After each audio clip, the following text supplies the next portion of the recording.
Hey, Kentucky X-Files listeners, you got a story you want to tell that other people may not believe or won't listen to you? Well, we will. You can reach us at encounters@kyxfiles.com. Back to our show. Welcome to the Kentucky X-Files, Season 2, with your hosts Dennis Mays, Tyler Stewart, and Josh Gibbs. Don't forget to subscribe to us on YouTube, Spotify, or wherever you get your podcasts, so you never miss an episode. Now, on to our show.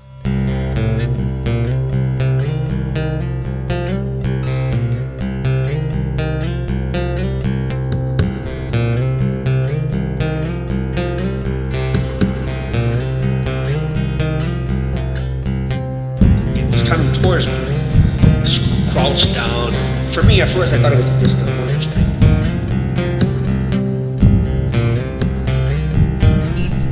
I thought it was a bear. You can tell the difference between like a small, spindly-legged creature and something with a larger foot. And it was big, whatever it was. It ran straight down at us, and it just stopped. It was pitch black. Couldn't see it.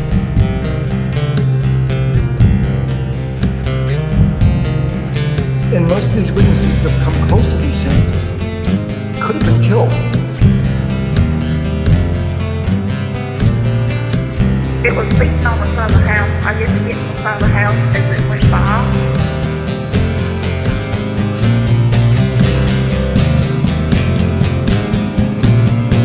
Now, when it stood up, that's when I knew it was a dog.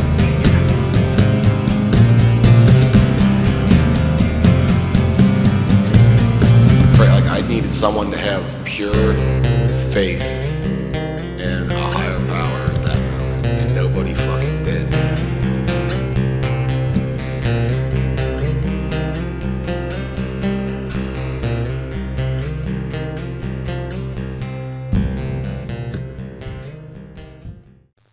Welcome back, guys, to the Kentucky X-Files. Ah! Oh, God. We need a different thing. We need a pet bird. Like a cockatoo? I don't even know what the difference is. And what, I don't even know if I'm saying it right. Parrot? A parrot? Cockatoo? What's the cockatoo? Is it the big The one? one with the white. Spending all me money.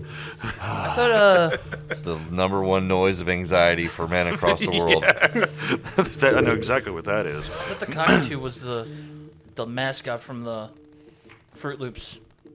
Or is that a toucan? Or is That's a toucan. The cockatoo's the white bird with the crest. Okay. Yeah, we need one. They're expensive and they live too long, though. Yeah, you Wait. gotta put them things in your will. That's why, yeah. I told my wife because she was like, wouldn't it be cool if we had one? And I was like, I told her, I was like, no, because if I had one, I'm literally going to spend all my time teaching it every cuss word I can think of. Because, yeah, I'm a child. I'm a giant child. I'm not even kidding, and I don't even think she doubted me. you just walk in? What's up, fuckhead? Yeah, pretty much. And I would just geek every time he did it too.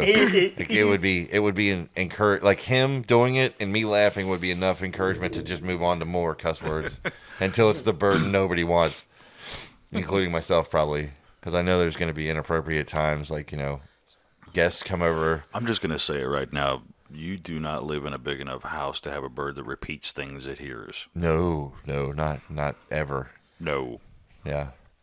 Yeah. not even once. This joke could go so much further, but let's just end it before I get carried away. So we got Scott. Scott's my cousin. Everybody out there, say hi to Scott. He's here to tell us a couple things that, one, I know some of it, because you told me a little bit of it once. And there was, if you guys recall, last season, I told you guys a story of something that happened to me over 20 years ago now that got me interested in cryptids. And we have a little connection to that because you were actually, I'm not going to give the exact location, but you were out there pretty close to where the original story started. And you said you might have heard something. Can you tell us about that? Yeah, I was going You through can talk now. Hi guys. Hi, Scott. Tell us everything. Just spill it. I was going through town one night. It was late at night, probably, I don't know, 11, 12 o'clock at night, because I walked around town, and I was by myself, and just out of nowhere, you know, I heard that scream that Denny was talking about. And it wasn't too long after I heard the story. And, you know, it's like I heard it again, and I'm like, oh, shit. You know, I was like, I'm going home, man. So I ran to the house as fast as I could, closed the door, and I was in for the night. Under your blankie. Yeah, pretty much, yeah. I feel the same way. Two pillows. Two pillows. Yeah, because, like, have you ever noticed that when you're a kid, you think that your blanket is your armor? Because you always, like, thought, like, oh, there's a monster in my closet. If you got your foot out from under the cover. Yeah, everybody thinks that something's going to grab you. Or so if you got your foot it's your safe area. Like, you always think your blanket's your armor. Somehow the blanket is strong enough to protect you from everything. From a monster. Yeah. Or if you got your foot hanging over the side of the bed. Yeah, right. And your bed is your island that's impenetrable. Oh, yeah. Except for underneath of it. Yeah. That's also enemy territory. Well, that's where the darkness hides. That's where the monsters are. But you heard the sound. What was your first reaction? I was kind of shocked at first because, you know, you told me the story, and I was like, man. I was like, you know, there's no way that this is even possible. And then, you know, I heard it once again, and I'm like, yep. I said, there it is. Yeah, it probably did. The thought ever occur at that moment, like, I wish I didn't hear the story? Yeah, pretty much, because I felt like I was like jinxed since I heard it. Yeah, pretty much. Yeah, because I know the thought always occurred to me is after telling the story and describing it, is if anyone hears it out there, how often would they have heard it before and never thought about it twice? And then now, after knowing the story and hearing it, they hear that sound. Yeah. Then they start to experience a similar feeling to, you know, I'm the first to admit, I don't care what, you know, anybody judges me on this. When I heard it, it scared the shit out of me. That shit shook me to a point where I'd never experienced that feeling before. Like, I don't know jack shit. What the hell was that? I'm freaking out. You know? That's kind of how it got me at the time, because, you know, I wasn't obviously expecting it, and then it just happened. And after you told me the story and stuff, I was like, yeah. No. It's like, here it is.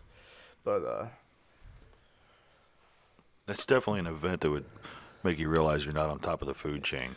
Yeah. You know. And I don't know so much if it was my own reaction that got me that night, or if it was my buddy's. Because he was outdoorsman, just always kind of on top of his shit. You know, I'd never seen him ever lose his cool. And that sound, to see him react, actually might have affected me more than my own reaction. Yeah. Like, dude, I was really hoping for him to be like, oh, that's, this, we're good. Screech owl. It's something. But he's like, he just stopped, and, the whole, atypical, what the hell was that? Right. I know Denny, like, for the longest time, he didn't want me to say anything about it to anybody. No, I didn't. He didn't want me to say a word about it. For a while, I was like, man, I kept it to myself. But then you got those times when you're with your buddies and stuff, and you're like, all right, here's a cool story. I got to tell them this. Right. Okay, that makes sense. And then I get it. Then the thing was, I mean, you totally betrayed my trust, but I totally understand. It was, I'm just kidding. I'm just messing with you, Scott. I get it, buddy. To my defense, it had to be told.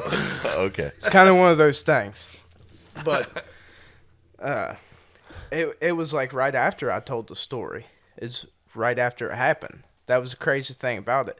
I knew that he didn't want me to say anything about it. And I felt like since I did say something about it, Oh, is maybe the reason why I heard, get you. You know, Yeah. like it was coming after me or something. Truthfully, if you talk about it, in the old adage, beginning, speak of the devil. when I did tell you about it, I can't say that my motive wasn't completely innocent.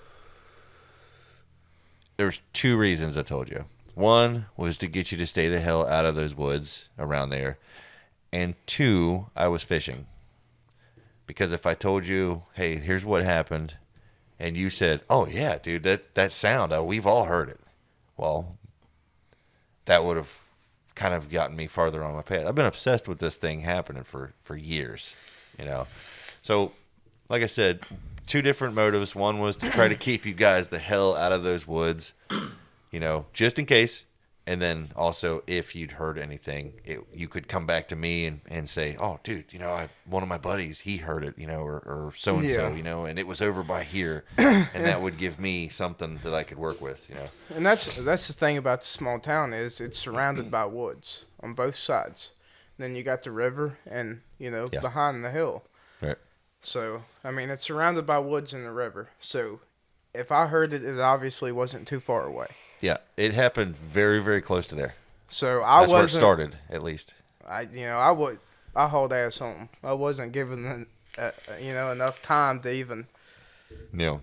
If I had the chance, I was gonna take it, go home. Can you describe the actual sound? It sounded exactly the way that he's sound. You know, it kind of had that howl to it, and then that woman, you know, kind of. It doesn't. It's a weird combination of sounds that happens in an instant, and it's so loud though. It was that's how it was. It was so loud. I mean, if it sounded like it was next door. You know, that's how close. If you could combine, and honestly, like I've thought about this. If you could combine a screech owl, and you ever heard the cows just throwing a goddamn fit over there? That like low kind of long thing they do. Yeah. Like if you could combine those 2 things into one big loud sound, it's embarrassing to say that when I first heard it, I thought it was a dinosaur. I was like, "That's a dude. That's Jurassic Park. That's a T-Rex, dude. There's something there. What the hell is this? You know?" The roar with the, and then you Sounds hear like the scream. a roar, woman screaming, Yeah. all at once. It absolutely fucking just shakes you. It's something that you never heard before. I know I hadn't, you know. And I went on websites all years, you know. And I know we've talked about this, but I went on all these websites and downloaded and listened to every sound I could find to try to, like, you know, I wanted to be like, hey, false alarm. It was a, you know, Kentucky wild barn turkey.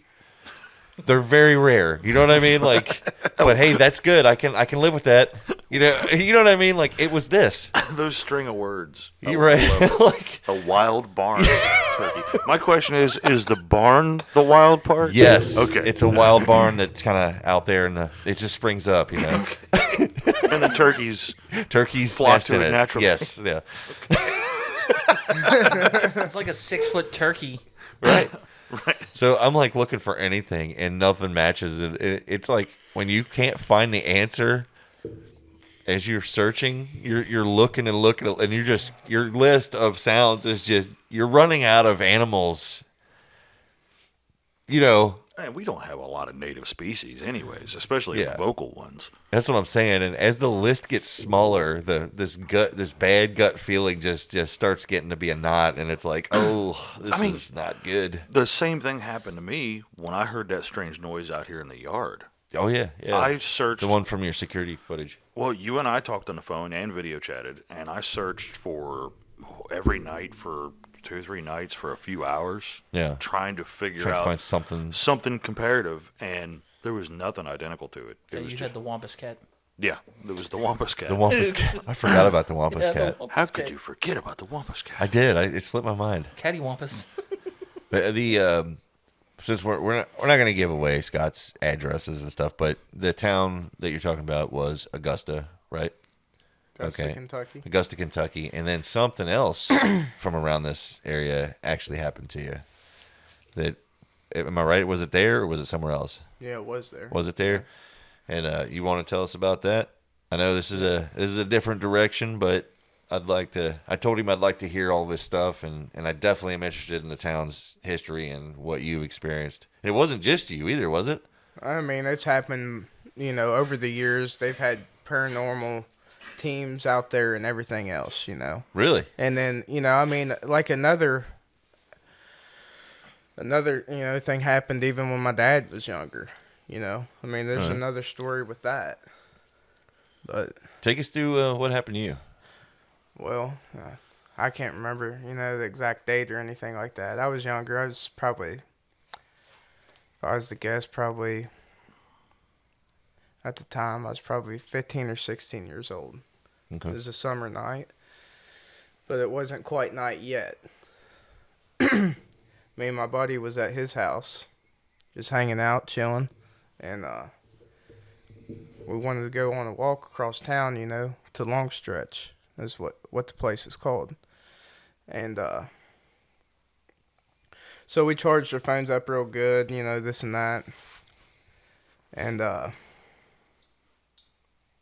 after both our phones were charged, because we want, when you're younger, you talk to ladies and stuff. You gotta talk to them. So, right, it's super important to keep that battery. Yeah, you gotta keep very that charged. So you gotta going ghost hunting. You gotta make sure the phone is charged. Yeah, just in case you gotta call, call a lady. 16-year-old boy does not want to run out of battery or gasoline. No, either one. Terrible. But so our phones are all charged up. So we go, and we, a lot of the times, if we even went through town, we walked the tracks. That was just our thing. Right. We walked the train tracks. So we walk all the way, through town, down the tracks. We knew where we was going. We wanted to see if we would ever see anything, No. We're like, maybe these people are full of crap or whatever. So we're going to go down there when it's starting to get dark to see if we see anything. So we start heading down that way, and, there was like a, I don't know what you would call it, like a water station or something like that, for the, I guess town supply water or whatever. Okay. I don't know. I mean, I think we know what you're talking about. For the water. Like a water plant? Or yeah, whatever, it was a water plant pretty much. And, we got about that far down there. We sit down for a minute, take a break, because we was walking down the tracks for a while. No. And we're sitting there. Well, I stand up, and he's still sitting there on the tracks. And I just, I guess I got a weird feeling like something was watching me or whatever. So I was like, I happened to look down the train tracks, and there was something. It was getting darker out, and it wasn't quite dark yet, but it was almost there. And I see something coming towards our way, but I don't know how to describe it. Like it was glitching like towards me. Okay, like a video game if it buffers. It was like buffering, and you could see. The closer it would get, it was like this, and the closer she would get, let's say, the more you could see of her, and the wind was blowing and everything else. So she was wearing a white dress, and it was like blowing in the wind, and her hair was also. She had kind of like a darker hair color, and. She was like coming closer and closer to us, and she's actually the reason why we was going down there, was to see if we seen anything from her. And she just she got closer and closer and closer, and I was like, all right. I said, hell with this. I said, I'm out, dude. So I was like, and that, I got his attention, and he actually seen it, and he's like, like, holy shit, man, like. What is that? And we couldn't explain it at the time. We was just kind of in shock. Next thing I know, like our phones just went dead. After we just charged them, like just completely drained.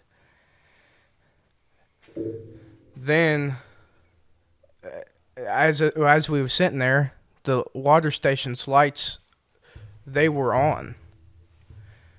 After it started getting a little darker out, then the water station's lights turn off. They shut off. I was like, all right, man, it's time to go. We got to get out of here. And next thing I know, he can't stand up. It's like he's paralyzed or something. He could like not move at all. I was standing there grabbing him, trying to pull him, and I'm picking him up, and he can't like move. For the listeners out there, watching Scott tell his story, his eyes are dilating as he describes this. Yeah. So whatever happened was pretty traumatic, huh? I mean, yeah. We tried to get out of there as quick as we could. Yeah, I sat here and watched your eyes literally dilate and getting bigger and bigger. It's a pretty much a sign. I know I probably brought this up before. It's a sign that people have experienced something, even if we don't know exactly what it was. Something traumatic had happened, and But sorry to cut you off. I wanted them to get the picture of what I'm seeing as you tell the story, because I've never heard it in this much detail. So this for me feels like the first time I'm hearing it. Right. Yeah. In the meantime, I mean, she was still coming at us, getting closer and closer and closer. And, the closer she'd get, the more, you could see of her. That you could just, she's just really pale white. It was just pale. About how far away would you say she was? I'd say after we got, so long of it happened, she's probably about, I would say, probably 300 feet away from us. Okay. By the time we was able to, to take off and start running. Damn, okay. By the time he was actually able to get up and,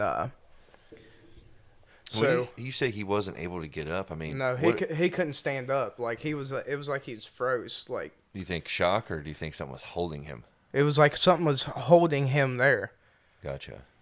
It would be really hard to distinguish those two. And this is the craziest thing about it is, and this, I mean, don't make much sense whatsoever, but it was almost like the sky was just different as well. Yeah. In that area, the sky was different.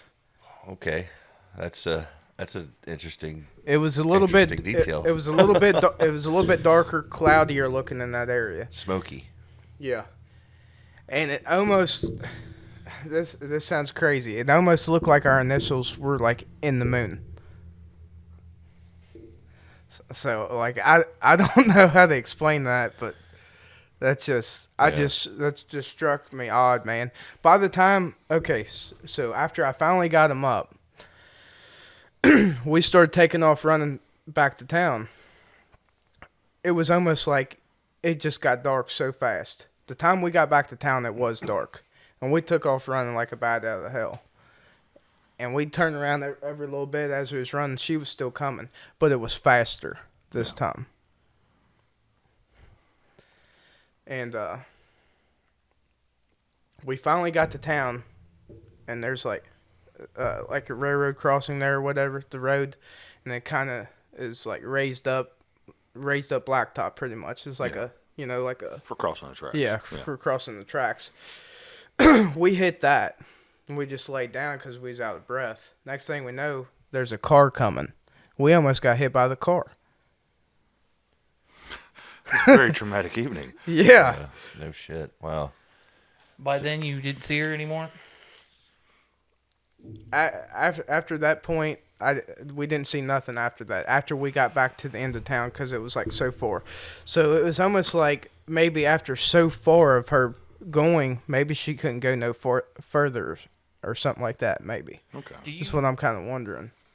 For the listeners, do you know the actual story of why she is there? Have you? She was from what I understand, I guess she went missing in 1958. Can I see this? Yeah, I'll hand it over to Denny here. Okay, It was let's check it out. The lady is actually based off a true story of a murder that happened in Augusta, Kentucky.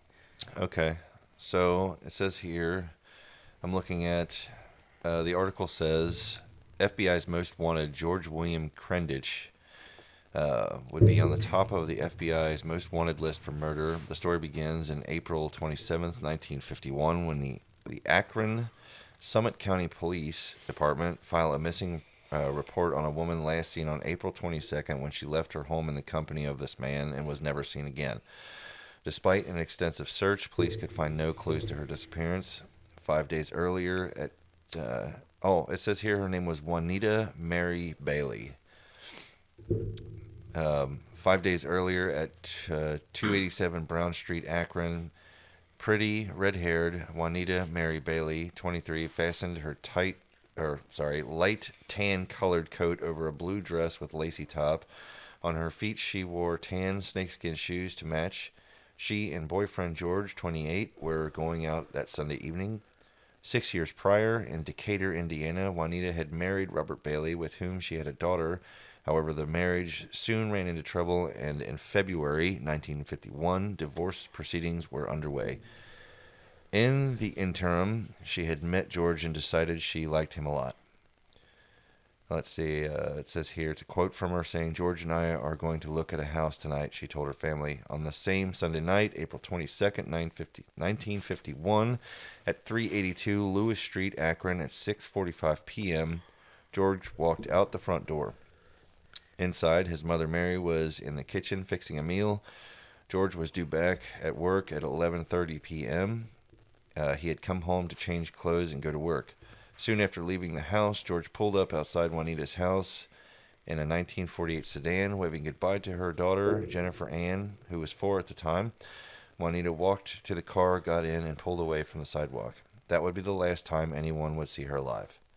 After midnight, George's mother remembers hearing George running upstairs, yanking open dresser drawers, and then in a few minutes later, leaving again. The following day, George did not show up for work, but a friend had punched his card for him, and that's what a good friend would do. Yeah. We'll do that sometimes if a fellow's late, he explained. His mother began to get worried as she hadn't seen him since that Sunday evening. When neither Juanita nor George could be found, people started to get worried. Folks remembered the snippets of the conversation, unimportant at the time, but weighing in with significance now. "I may marry George one of these days," Juanita had told her neighbor. People remembered how George didn't get on with Juanita's father. He didn't like to sit long at her home if other family members were there, particularly her father. 1951, George sold his sedan to a car dealer in Cincinnati. Although George had paid $1,500 for it, the initial purchase, it was sold for $550 less. When the sale was made, Juanita was not with him. That same evening, he looked up an old friend whom he had worked with in the Air Force. Asked later if there was anything odd about his behavior, the friend said no, there wasn't anything unusual by the way George acted.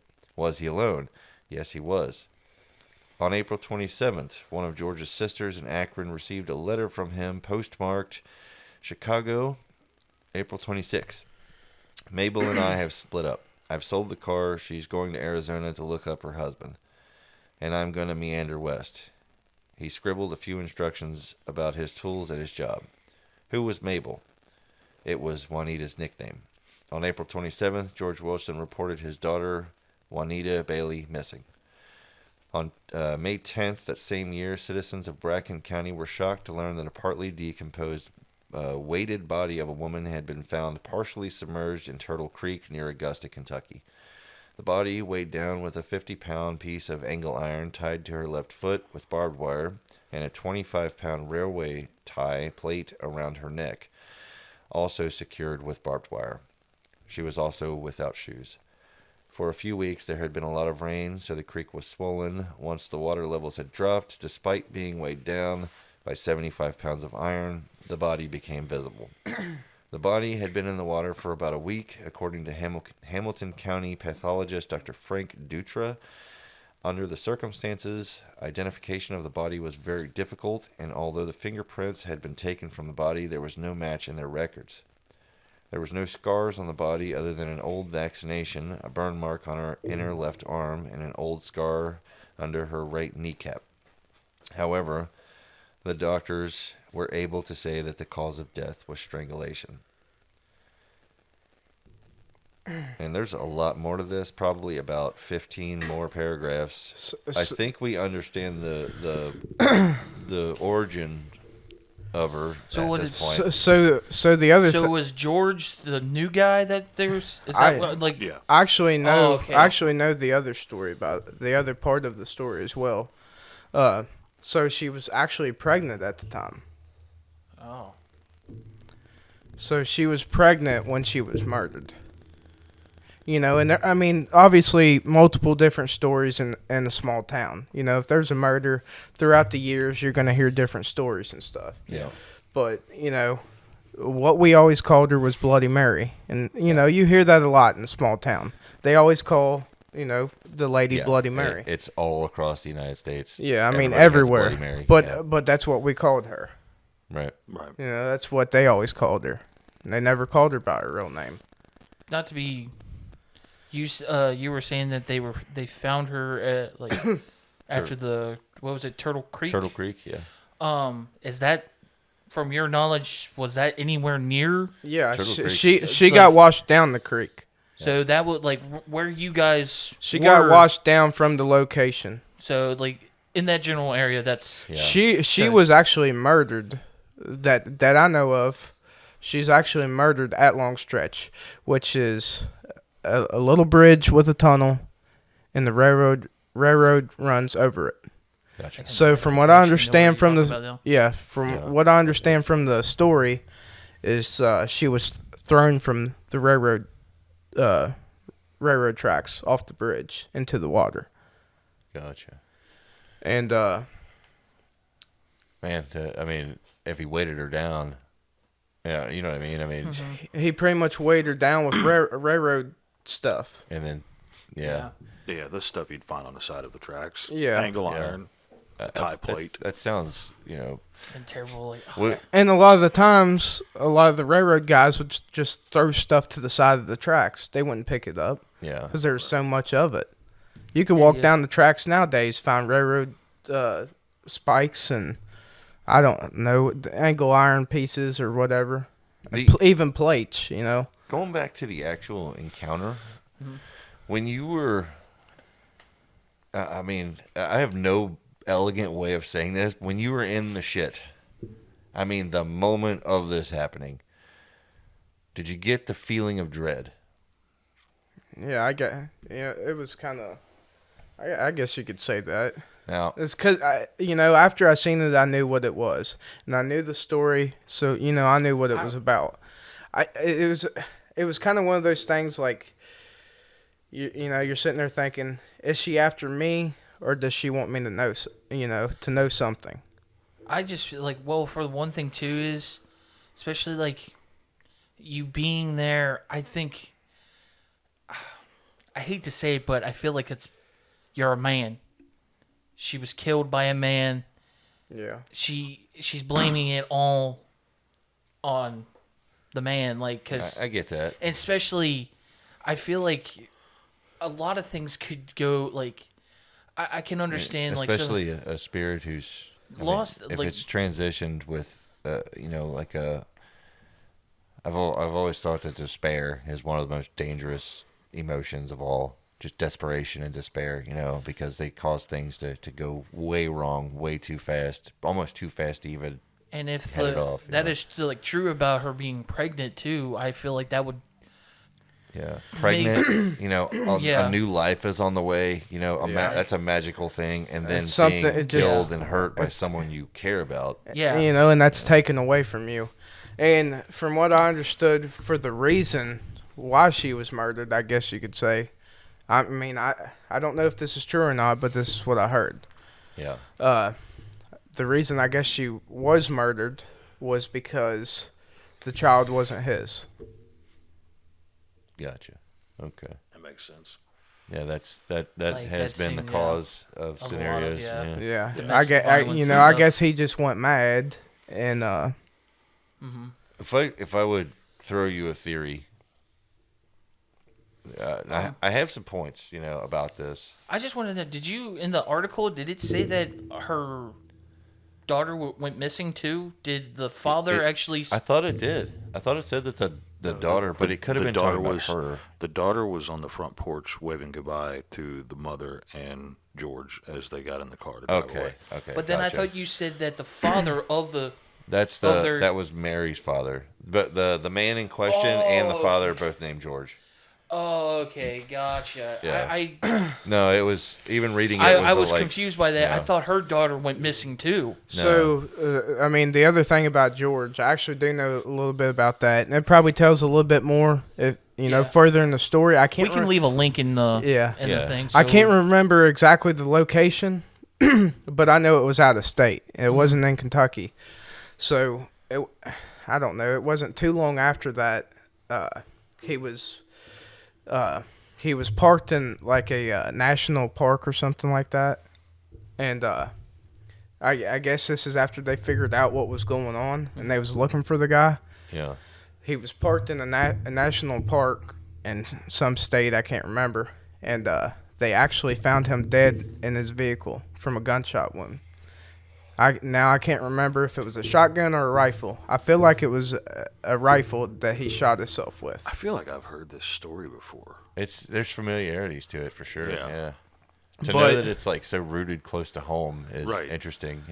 But the guy ended up killing himself.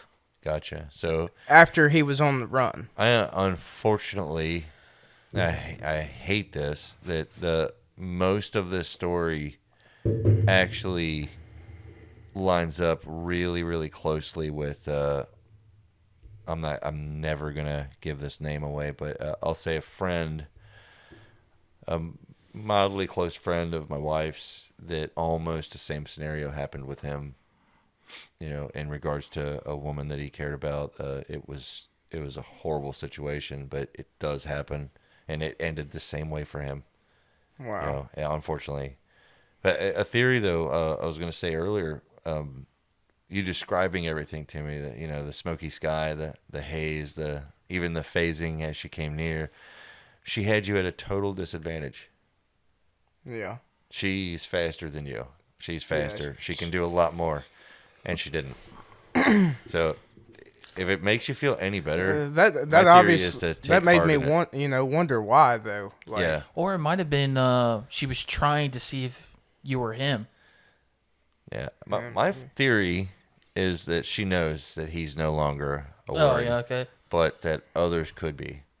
Or she's trying to warn, like, maybe she didn't know who you two were. Like, you could have been hurting your friend or something of that nature. I get the distinct feeling myself that it was more of a something bad could happen to you guys. Maybe I could scare him out of here. There's a lot of things that if she's powerful enough to hold you down, she could do more. The lights shut off. Your phone battery, both phone batteries are completely drained, dead. They shut off just like that. It's not that it's not that she's causing that. She's not like causing interferences. They drain it, they borrow it, and then they expel it. I mean, in all this, you said your dad actually had an experience also? Something that has to do with this? Yeah. I get... I guess he was in high school at the time.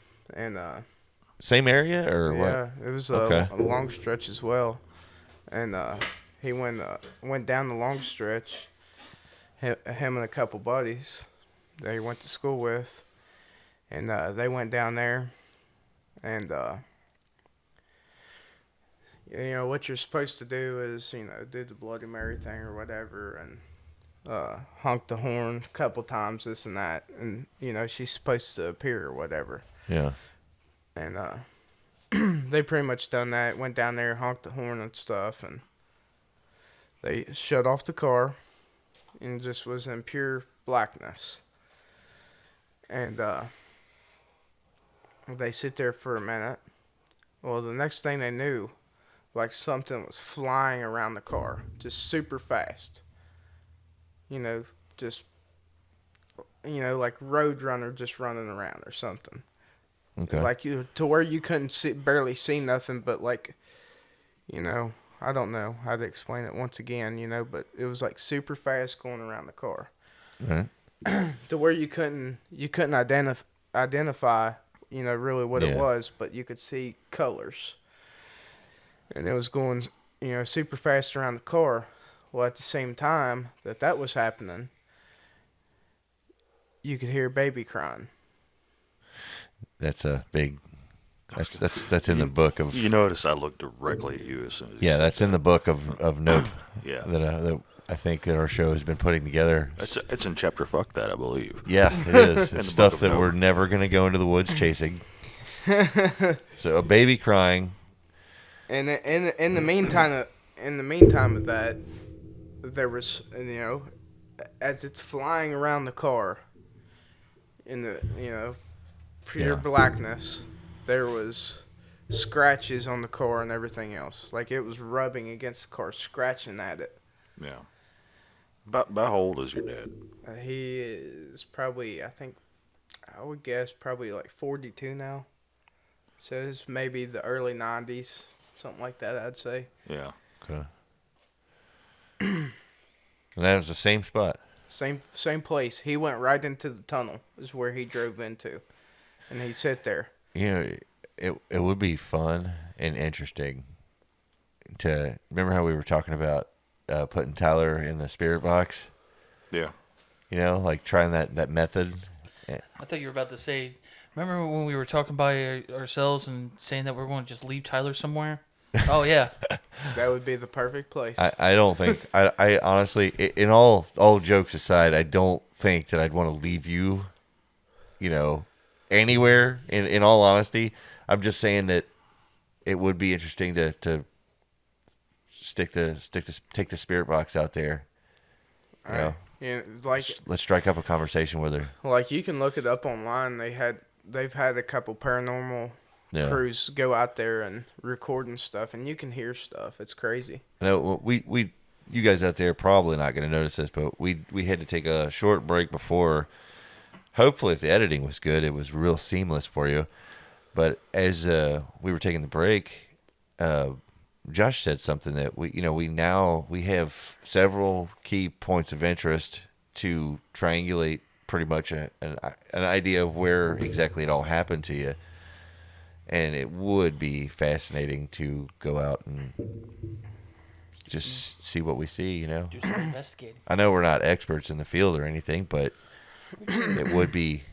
Take some of the tools, especially that I like that one that we've seen it before on some documentaries where you were talking about the spirit box where they put on headphones, they put on a blindfold. That's what I want to do. And you guys kind of react to what's going on, and if I say anything that is reacting to it, but I'm not reacting to it because I don't know what's going on around me. You won't have the context. I'm only hearing what's going on in the headphones. I would say to go down there with your vehicle and do the kind of same thing that he done, because see the problem with it is I guess it's at the time he was driving a Chevette is what he was driving, and after as all that was happening, he was trying to start the car and the car wouldn't start. As Chevettes do.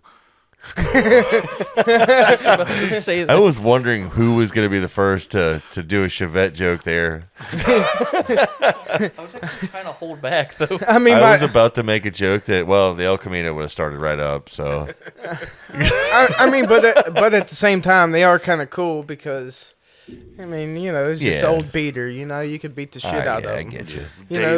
Dave actually had a Chevette in high school. If you can picture that. Because no kidding. Dave makes me look like a small fellow, and we used to ride around in that car together. My dad actually used to race him. There's not a lot of room in one of those little cars. Yeah.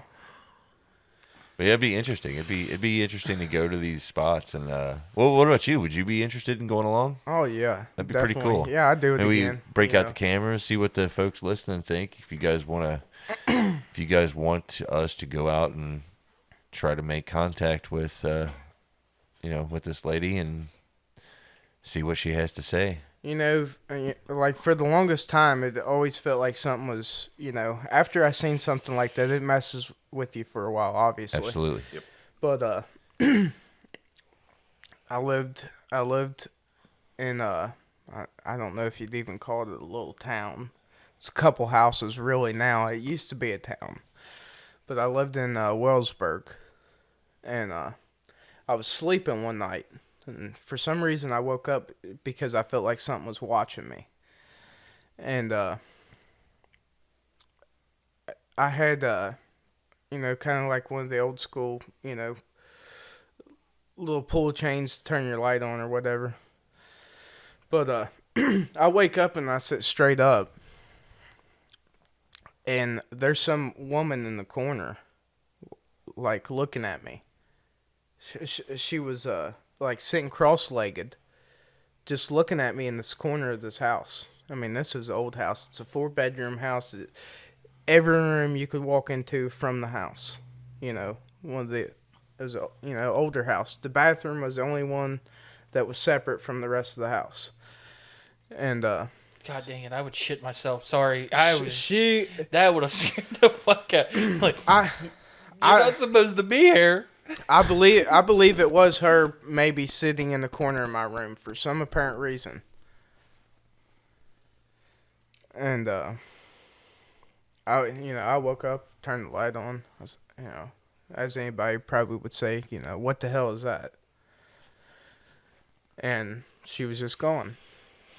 Well, we go driving down Route 8, me and my papa, a couple days later, and there's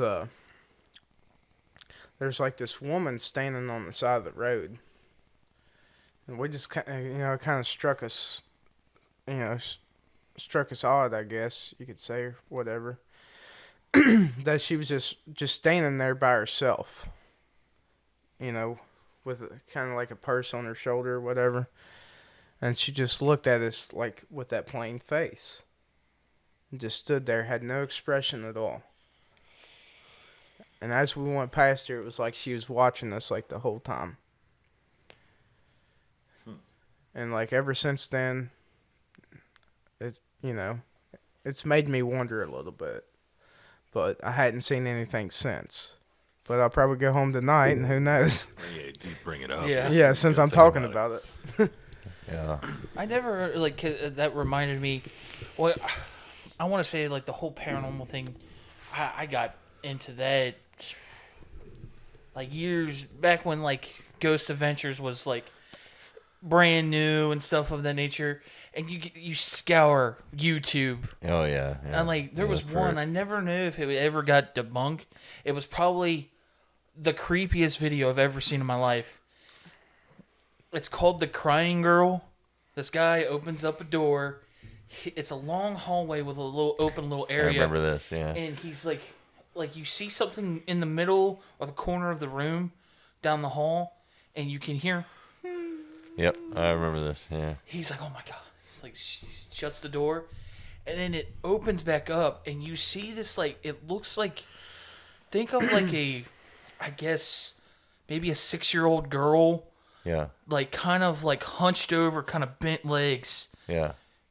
Staring now. And it looked like, I don't know if, the way that he got freaked out and jarred it, it looked like it came at him. Huh. But the crying stopped when she was like that. So yeah. I never knew, I never looked up if that ever got debunked or it was fake or something. But one of the last, when I was younger and got it and was super into this whole thing, one of the last things that I ever, I guess, worked on that I was interested in and I was researching was, coincidentally enough, the Bloody Mary thing. And it was the fact that there were so many Bloody Marys, all with corroborating stories. It wasn't just... have you heard this one? Okay, put some context. I know you guys out there, somebody's going to have heard this. Years ago, I knew this guy who used to work on the dam. And he was down there working on something underneath the dam, and he said there was fish in there big enough to swallow a car. I actually have a story about that. Everybody does. All the way across America, this story has repeated. It's everywhere now. Every river town. The difference, though, between it and Bloody Mary is that instead of saying, I knew this guy, second person, and he heard about this, or he did this, or he knew this, we all know how it goes. The difference being is that all the Bloody Marys have stories. They're not just bloody, generic Bloody Mary. They all have these articles, something that happened to them, something, blah, blah, blah, and the name Mary. So what I was working on was, what's killing Marys? Why is Mary, why are these Marys, I'm not trying to generalize them or whatever. It's, what the hell would be the reason that all of them are Mary, and they all have a story attached to them, and they all have a history attached to them, and these are records that you can go and look for yourself and see. They're not just a generic story. So I got on this kick where I was like, okay, well, I've heard a couple stories with some famous Marys. I mean, in some beliefs, Mary's responsible for the Messiah. Well, if you were something that was completely opposite of that whole, I want to say goodness, I guess. If you were something opposite, then the name Mary would offend you. If you were dark, if you were something evil, if you were an invisible force that influences bad things to happen, Mary would represent the coming of something good. And it would be enough to make you want to do something terrible if you were that type of entity. So in a way, you're saying that it could be a curse of my thing was that the Marys were being harmed or killed because their name was the same as the mother of the Christian God. But that was 20 years ago, and I was, I thought I had something there. I doubt it. It was spitballing. But it is, regardless of if I'm right or wrong, I'm probably not right. Regardless, it is still kind of odd that there's so many Marys, so many Bloody Mary stories that all have an origin story, that all are real, and we always end up calling her Bloody Mary. We just don't do it too many times in a row. Not in the mirror anyways. Not in the mirror. So yeah, I don't know, man. I would definitely like to follow up with this and go out and maybe check the place out. And like I said, even though the prospect of it absolutely terrifies me, I would love to try to strike up a conversation with her and see if she has anything interesting to tell us. And maybe we can relay it out to our listeners. Hey, maybe we can take our cameras along, and maybe we could take them along with us and see what we see, if nothing at all. But if you're interested in doing that, I think that would be pretty awesome. Yeah, I mean, I hadn't seen anything in a while, but Yeah, well, I guess it'd be with any luck you won't again, but at least hear something anyways. I was gonna say earlier though, to put your mind at ease a little bit, is the first impression I get is that she wasn't trying to hurt you. Like I said, she's faster than you. She obviously has different abilities than you do. She could pin your friend to the ground, basically hold him down. She could have done worse, and she didn't.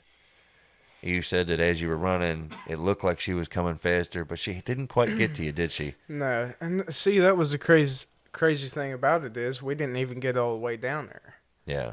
That's kind of my thing. We didn't get quite there yet, I've found over the years that what my first impressions are with something like this is often wrong.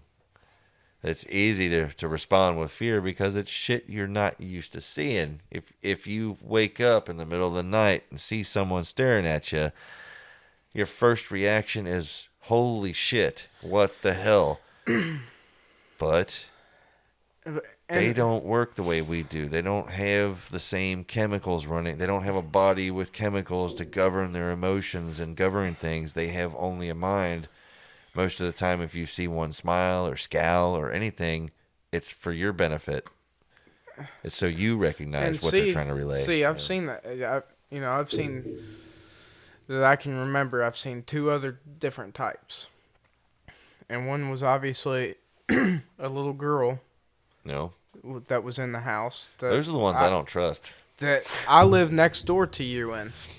I remember that. You had me come over. I had you come over. That was on 2 different stories. I had you come over there. The one was was the cowboy that was pure black. You could not see nothing of him. And then the little girl was in the same house. The shadow people. Yeah. Yeah. And Man in the hat. he was in a cowboy hat. That is something. I was gonna say that is something that's out there, isn't it? The man in the hat. So there was a little girl.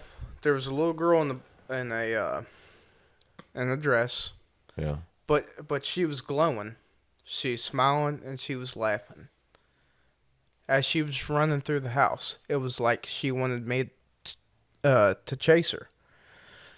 I just came home from school, and I was the only one home.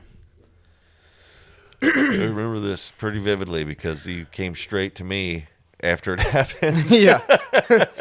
He was freaked out, man. I remember it. I think nobody else is home either. So we broke out the EMF reader on that one. Yeah. And dude in that house went crazy. Back when I still had a good one. It did. He would turn that thing and go beep, beep, beep, beep, beep. Yeah, you could. I mean, it was nuts. I know that my amplifier would set it off though. You couldn't walk in the same room with the Mesa. Yeah, the EMF reader we have. If you get anywhere near that studio, oh yeah, dude, that's a field place right there. It's a huge magnetic field. All the speakers and cables and power amps and I do remember that though. I remember that it was. Well, I seen her, man. It caught me off guard. Of course, I was a little bit younger then. This was before. This was before the other story that I just told. Yeah, and didn't your little brother also see it once, and you guys came to me? Yeah, I believe. Yep. I'm trying to remember. It's been years, but I remember something along the lines because I remember going over there a couple times. Well, see, at least twice. See, I chased her around. I chased her around the house because I wanted to kind of get more of a feel for what was going on, And the weird thing about it is this house was kind of set up the same to where it was you could go to any room from all the rooms. So it's kind of squared out, Yeah. And the back hallway was the bathroom and then the 3 bedrooms that you could go to from each one. The kitchen was up front and the living room was off from the kitchen. So I went all the way around that square, then got to the point to where I seen her go downstairs. The stairs were set up kind of towards the middle, and they went straight down. Yeah. Then you had a big room, and you had the garage door and the garage. So after I went around the square, chased her around the square, I seen that she went down the steps. And she stops at the bottom of the steps, and the whole time as she's doing this, she's laughing and giggling.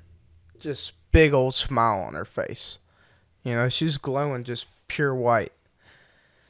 And I get down to the bottom of the steps and she stops. She turns around, looks at me, does her, she's smiling and does her laugh. And then I start darting down the steps. She turns around the corner. I get down there and she's gone. Nothing else. Yeah. It's wild. It's funny as you tell it. I remember you coming to me. I remember him coming the first time and he was freaked out, man. He was panicked, And I remember you were saying there's someone in the house. I was probably... He didn't come to me and said, dude, there's a ghost. He didn't say that. He was like, there's someone in our house. And I'm like, I'd taken a liking to him and his, his brother and sister. And I kind of was like a little overprotective as their older cousin, And I'm like, all right, well, let's go, let's go see what we see. And we went over there and, hey, he's like, no, it was like something. Like it's not. It's like something. And I'm like, you know how it is, when you try to drag shit out of him, it takes a minute. Sometimes when he was younger, he had a hard time just telling you anything, but he eventually got to where he could talk to me, and tell me what he needed to. And at first I just didn't know what he was saying, but then when they started to relay, like, wait a minute, you saw somebody who's like, what, not there? He's like, yeah. And I'm like, okay. So I grabbed the old EMF and we went over, and I think it went off a couple of times, but it wasn't nothing like crazy. And I just told him, like, hey, if anything else happens, just come get me. And he did. Yeah. Which the other thing that ended up happening was there's like little closets kind of set up in the basement, like storage areas. Yeah. In the basement, in the garage, and that's where my mama kept her Christmas decorations. Right. So, I was going down there to get her decorations out of the closet, and I mean, it was kind of dark in there. You kind of had the one light in the center of the room, so there was only so much light down there. But I went to go open up one of those doors where the Christmas tree was. And we had I don't know, I was doing something out there in the garage that day or something like that. So I had the garage door open, but it wasn't opened up all the way. So, I mean, there was a little bit more light coming in there, but not too much. So, like I said, I went to go open up the door, and there was like an outline of something. And I'm not too tall, so, especially at that time. I may be a little bit taller now, but not much. I'm sitting here with the Giants right now, by the way.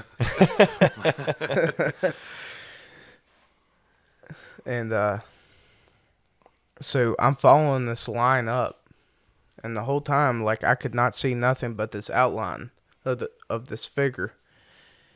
I mean, and it just outlined perfect with this cowboy. It seemed like, just standing in the corner of this closet, and you could see the outline of the hat and everything else. Yeah. And like, I stopped for a minute. I kind of walked away for a minute, and so I was like, you know what, I'm tough. I'll go back to see if this was really real. Right. Well, I go to peek back, and it was still there. Still standing there. Yeah. That's like creepy. Something that I don't. Yeah. Like, could a person actually fit in this closet? Yeah, it was. I mean, it was small, but it wasn't. It's your typical closet, probably enough room for. Like, was it long? It was yeah, it was long. It wasn't. It was narrow. Yeah, narrow but not long. I mean, was long but not narrow. Like a cowboy just sitting there. But it was kind of. You mind? It was kind of. He had that lean to him, like he was leaning in that corner, and he had his boots kind of crossed, like. Kind of with the hat down. Kind of like how you'd see in a western. Like the Marlboro Man or something. Yeah, pretty much. The old For some ads. reason, I just keep thinking, like, maybe it could have been. We've always talked about, like, other dimensions and stuff of that name. They're, like, kind of phasing through. But I kept thinking, it's like, maybe it was, like, a time that was still in, like, the Old West. Yeah. And the area that you're in, he's phasing in. He's leaning on his barn. Yeah. Or something like that. It's hard to say. I don't know. I mean, I've heard stories like shadow people, the man in the hat, all that. Honestly, from what I understand from it, though, you see glowing figures. Something with more light. It's supposed to be. Like a good, I guess how they say it, a good spirit or whatever. Yeah. But if you see something darker, then it was supposedly bad. And, honestly, living in that house for a while, you would get different vibes from things. So it was just, I really don't know how to explain it.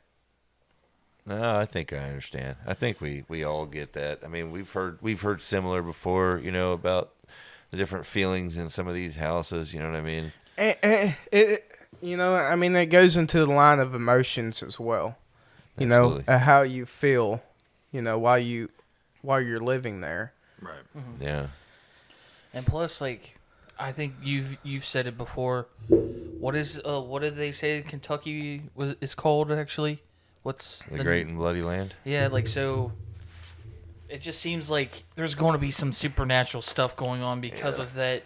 Well, that this place was a battlefield. Yeah.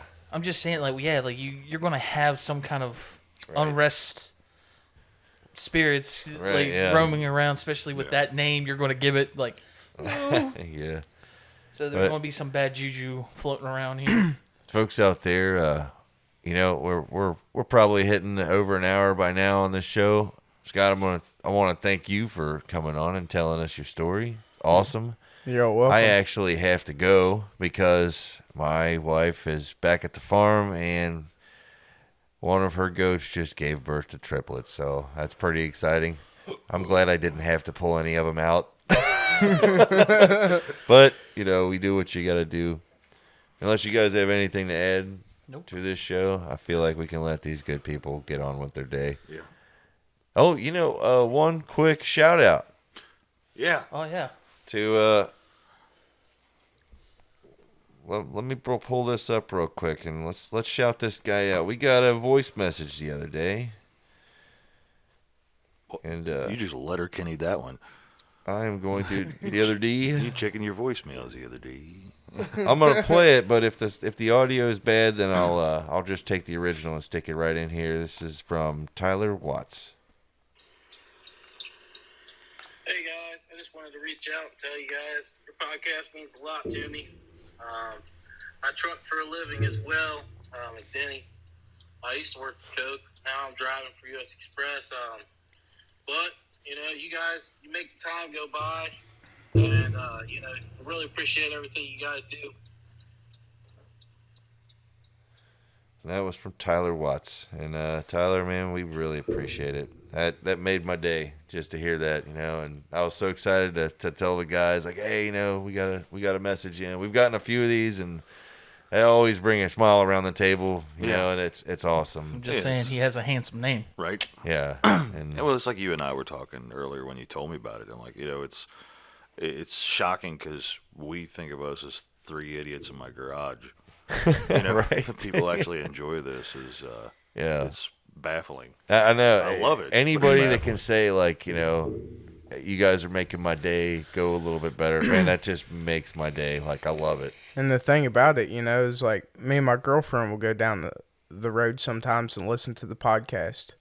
Yeah.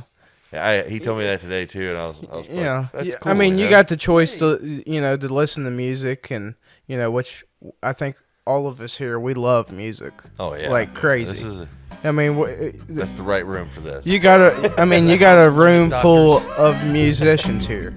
Right. But every once in a while you gotta change it up a little bit, and listening to these guys, I mean, it's a real pleasure to listen to them and hear different stories and stuff. I appreciate that, man. Hell yeah. Oh, we got two good compliments. We did, like, I'm still like, I'm like warm inside. Let's see. Sleep good night. Yeah. On that note, Yeah. I think let's put her to bed. What do you think? I would say good